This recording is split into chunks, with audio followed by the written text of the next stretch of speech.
শনিবাৰে হনুমান দেৱৰ সন্মুখত জ্বলাওক আপোনালোকে এগছি চাকি আৰু এটা মন্ত্ৰ আপোনালোকে উচ্চাৰণ কৰিব। আপোনালোকৰ সকলো মনৰ আশা পূৰ্ণ হৈ পৰিব। আহক আজি এই ভিডিঅ'টোৰ যোগেদি আমি সুন্দৰভাৱে জানি লওঁ। যদি ভিডিঅ'টো ভাল লাগে লাইক কৰিব আৰু আপোনালোকৰ বন্ধুবৰ্গৰ লগত শ্বেয়াৰ কৰিব। শক্তি আৰু সংকট হৰণৰ দেৱতা বুলি ক'বলৈ হ'লে হনুমান দেৱৰ বুজা যায়। এই হনুমান দেৱৰ পূজা পাতল কৰিলে জীৱনত সফলতা নামি আহে। হনুমান দেৱৰ নিয়ম নীতিৰে আমি যদি পূজা পাতল কৰোঁ তেনেহ'লে আমাৰ জীৱনত থকা সকলো সমস্যা দূৰ হৈ পৰিব। হনুমান দেৱৰ পূজা অৰ্চনা কৰাৰ ফলত শনি দেৱৰ কুদৃষ্টিৰ পৰাও ৰক্ষা পৰিব পৰা যায়। ভগৱান হনুমান দেৱক সন্তুষ্ট কৰিব পাৰিলে জীৱনৰ পৰা সকলো সংকট দূৰ হৈ পৰিব। ঘৰলৈ সমৃদ্ধি নামি আহিবলৈ ধৰিব। ধৰ্মীয় বিশ্বাস অনুসৰি বজৰং বলীৰ সন্মুখত সৰিয়হ তেল বা ঘিউৰ এগছি চাকি জ্বলালে অতি সোনকালে হনুমান দেৱ সন্তুষ্ট হৈ পৰে আৰু তেওঁৰ আশীৰ্বাদ লাভ কৰিব পৰা যায়। কিন্তু হনুমান দেৱৰ আগত যদি আপোনালোকে জেচমিন তেলৰ চাকি জ্বলালে এটা বিশেষ গুৰুত্বপূৰ্ণ ফল লাভ কৰিব পৰা যায়। ইয়াৰ উপায়ৰ জৰিয়তে ভক্তৰ সকলো মনৰ আশা পূৰ্ণ হৈ পৰে বুলি বহু লোকে বিশ্বাস কৰে। সকলো ফালৰ পৰা ঘৰত সুখ সমৃদ্ধি বৃদ্ধি পাবলৈ ধৰে, শনিৰ কুদৃষ্টিৰ প্ৰভাৱ দূৰ হ'বলৈ ধৰে আৰু ঘৰত প্ৰচুৰ পৰিমাণে অৰ্থৰ আগমন হ'বলৈ ধৰে।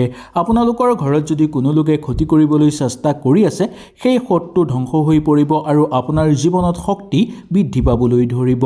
আহক তেনেহ'লে আজিৰ ভিডিঅ'টোৰ যোগেদি আমি জেচমিন তেলৰ চাকি কেনেকৈ জ্বলাব লাগে আৰু কি নিয়ম নীতি পালন কৰিব লাগে সেই বিষয়ে আজিৰ ভিডিঅ'টোৰ যোগেদি জানি লওঁ। যদি আপোনালোকৰ কিবা জানিবলৈ ইচ্ছা আছে বা কিবা যদি আপোনালোকে বুজি নাপায় নিশ্চয় মোক তলত কমেণ্ট কৰি জনাব। আপোনালোকৰ সকলো প্ৰশ্নৰ উত্তৰ মই আপোনালোকক দিবলৈ চেষ্টা কৰিম। ভগৱান হনুমান দেৱক সন্তুষ্ট কৰিবলৈ ভক্তসকলে নানা ধৰণৰ পদ্ধতি অৱলম্বন কৰে। কিছুমানে মংগলবাৰে আৰু শনিবাৰে হনুমান মন্দিৰলৈ গৈ পূজা অৰ্চনা কৰে। আকৌ আন কিছুমানে দৈনিক হনুমান চালিচা পাঠ কৰি হনুমান দেৱক আৰাধনা কৰে। এনেধৰণে শাস্ত্ৰৰ পুৰাণত উল্লেখ আছে যে বহুতো উপায়েৰে হনুমান দেৱৰ আশীৰ্বাদ লাভ কৰিব পৰা যায়। তেওঁৰ পৰম আশীৰ্বাদ যেতিয়া আমাৰ ওপৰত পৰিব, আমাৰ সকলো আধৰুৱা কাম হৈ পৰিব, সকলো ফালৰ পৰা আমি উন্নতিৰ দিশত যাব পাৰিম। সেই গতিকে হনুমান দেৱক সকলো মানুহে সন্তুষ্ট কৰিবলৈ চেষ্টা কৰি থাকে। এনে কিছুমান উপায় আছে। এই উপায়সমূহৰ ভিতৰত যদি আপোনালোকে এটা উপায় কৰে তেনেহ'লে দেখিবলৈ পাব যে আপোনালোকৰ জীৱনৰ দিশ সলনি হৈ পৰিব। এই উপায়ৰ ভিতৰত এক সহজ উপায় হ'ল তেওঁৰ সন্মুখত এগছি আপোনালোকে চাকি জ্বলাই প্ৰাৰ্থনা কৰা। ধৰ্মীয় মান্যতাৰ অনুসৰি শনিবাৰে তেওঁৰ সন্মুখত জেচমিন তেলৰ চাকি এগছ জ্বলালে বিশেষ ফল লাভ কৰিব পৰা যায়। এইদিনা জেচমিন তেলৰ চাকি এগছ জ্বলাই যদি হনুমান দেৱৰ ওচৰত ৰাখে আৰু তেওঁক স্মৰণ কৰে তেনেহ'লে আপোনালোকৰ সকলো দুখ কষ্ট দূৰ হৈ পৰিব জীৱনৰ পৰা।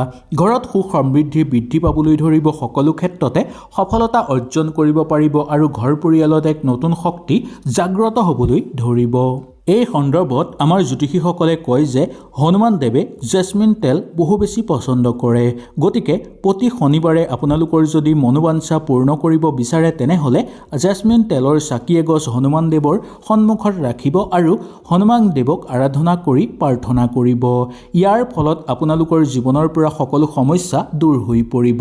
ইয়াৰ উপৰিও প্ৰতিদিনেই যদি তেওঁৰ আগত আপোনালোকে এগছি চাকি জ্বলাই তেনেহ'লে কুণ্ডলীত যদি মংগল কিবা দোষ আছে তেনেহ'লে এই মংগল গ্ৰহ শক্তিশালী হৈ পৰিব আৰু মংগলৰ উপাৰ্জিত সমস্যাবোৰ আপোনালোকৰ দূৰ হৈ পৰিব বা হ্ৰাস পাবলৈ ধৰিব।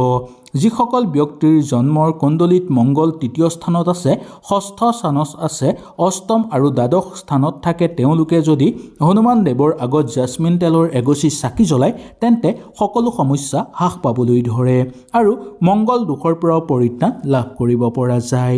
ইয়াৰ উপৰিও আপোনালোকে যদি হনুমান দেৱৰ সন্মুখত শনিবাৰে এগছি ঘিউৰ চাকি বা সৰিয়হ তেলৰ চাকিও জ্বলায় তেনেহ'লেও আপোনালোকৰ সকলো দুখ দূৰ হৈ পৰিব। আপোনালোকৰ ঘৰত সুখ সমৃদ্ধি বৃদ্ধি পাবলৈ ধৰিব। নতুনকৈ আপোনালোকে কিবা এটা কৰাৰ সুযোগ লাভ কৰিব আৰু প্ৰচুৰ পৰিমাণে ঘৰত অৰ্থ বৃদ্ধি পাবলৈ ধৰিব।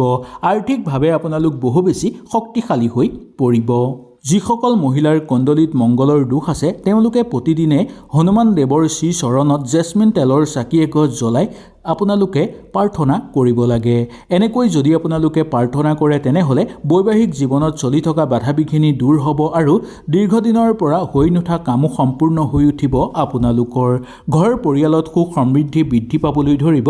কিবা কাম হাতত ল'লে সেই কাম সুচাৰুভাৱে হৈ পৰিব আৰু নিজকে এক নতুন শক্তি অনুভৱ কৰা দেখিবলৈ পোৱা যাব। সামাজিক ক্ষেত্ৰত আপোনালোকৰ সুসন্মান বৃদ্ধি পাবলৈ ধৰিব। জীৱনত আহিব নতুন নতুন সুখবৰ। হনুমান দেৱৰ পৰম কৃপাৰ ফলত আপোনালোকে যি কামতেই হাত দিব সেই কামতেই সফলতা অৰ্জন কৰিব পাৰিব আৰু আপোনালোকৰ কুণ্ডলীত থকা মংগলৰ দোষ লাহে লাহে কমি আহিবলৈ ধৰিব। যদি আপোনালোকৰ জীৱনত বাধা বিঘিনি বেছিকৈ আহিবলৈ ধৰিছে আৰু আপোনালোকৰ জীৱনত যদি ঋণাত্মক শক্তি বৃদ্ধি পাবলৈ ধৰিছে তেনেহ'লে আপোনালোকে শনিবাৰে বা মঙলবাৰে এগছি হনুমান দেৱৰ সন্মুখত চাকি জ্বলাব।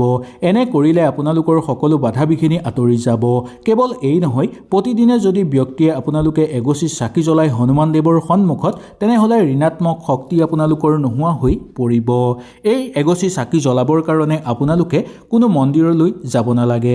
মন্দিৰলৈ এনেই যাব পাৰিলেতো ভালেই। যদি আপোনালোকৰ ঘৰৰ ওচৰত হনুমান দেৱৰ মন্দিৰ নাই তেনেহ'লে আপোনালোকৰ ঘৰতেই হনুমান দেৱৰ ফটো একপি ৰাখি তাৰ শ্ৰীচৰণত এই চাকি গছি জ্বলাব পাৰে। এনে কৰিলে জীৱনৰ পৰা সকলো বাধা বিঘিনি দূৰ হৈ পৰিব। ঘৰৰ পৰা ঋণাত্মক শক্তি দূৰ হৈ পৰিবলৈ ধৰিব আৰু বৈবাহিক জীৱন আপোনালোকৰ সুখময় হৈ পৰিব। নতুন চাকৰি বিচাৰি থকা লোকসকলে বা কৰ্ম সংস্থাপন বিচাৰি থকা লোকসকলে এই কাম নিশ্চয় কৰিব লাগে। এই কামটো হ'ল যে প্ৰতি মঙলবাৰে হনুমান দেৱৰ সন্মুখত আপোনালোকে জেচমিন তেলৰ এগছি নিশ্চয় চাকি জ্বলাব। চাকি জ্বলাই হনুমান দেৱৰ শ্ৰীচৰণত আপোনালোকে প্ৰণাম কৰিব আৰু তেওঁক স্মৰণ কৰিবলৈ চেষ্টা কৰিব। এনে কৰিলে আপোনালোকে যি কামৰ কাৰণে আগ্ৰহী হৈ আছে এই কাম অতি সোনকালে লাভ কৰিব পাৰিব। বিশেষকৈ নিবনুৱাসকলে এই কাম কৰাটো উচিত। নিবনুৱাসকলে শনিবাৰে নকৰিব, বিশেষকৈ আপোনালোকে মঙলবাৰে কৰিব আৰু দৈনিক মঙলবাৰে কৰিবলৈ চেষ্টা কৰিব। এনে কৰিলে আপোনালোকৰ জীৱনৰ পৰা দুখ, নেগেটিভ শক্তি আৰু সকলো ধৰণৰ বাধা বিঘিনি দূৰ হৈ পৰাৰ প্ৰবল সম্ভাৱনা থাকে। আপোনালোকে ঘৰত যদি সুখ শান্তি হোৱাটো বিচাৰে আৰু সকলো ক্ষেত্ৰতে সফলতা লাভ কৰাটো বিচাৰে তেনেহ'লে প্ৰতি মঙলবাৰে হনুমান দেৱৰ শ্ৰীচৰণত ঘিউৰ চাকি বা সৰিয়হ তেলৰ চাকি এগছি জ্বলাব। এনে কৰাটো অত্যন্ত শুভ বুলি মনা গৈছে। এনে কৰিলে জীৱনৰ সকলো সমস্যা দূৰ হ'ব আৰু মনে বিচৰা সকলো ধৰণৰ মনোবাঞ্ছা আপোনালোকৰ পূৰ্ণ হৈ পৰিব। ঘৰত আপোনালোকৰ শুভ প্ৰভাৱ পৰিবলৈ ধৰিব আৰু আপোনালোকৰ ঘৰত থকা সকলো বেয়া শক্তি দূৰ হৈ পৰিব। কোনো শত্ৰুৱে আপোনাক ক্ষতি কৰিব নোৱাৰিব। নিজৰ ব্যক্তিত্ব বৃদ্ধি পাবলৈ ধৰিব আৰু লগতে ব্যক্তিত্ব শক্তিশালী হৈ পৰিবলৈ ধৰা দেখিবলৈ পোৱা যাব। সেই গতিকে প্ৰত্যেক লোকেই প্ৰতি মঙলবাৰে এগছি চাকি জ্বলোৱাটো দৰকাৰ হনুমান দেৱৰ সন্মুখত। হয়তো এই ভিডিঅ'টোৰ যোগেদি আপোনালোকে সুন্দৰভাৱে বুজি পালে। যদি কিবা অসুবিধা পালে নিশ্চয় মোক তলত কমেণ্ট কৰি জনাব। তেনেহ'লে আজিলৈ আপোনালোকৰ ওচৰৰ পৰা বিদায় লৈছোঁ। কালিলৈ পুনৰ আপোনালোকক লগ পোৱাৰ প্ৰতিশ্ৰুতিৰে আজিলৈ নমস্কাৰ।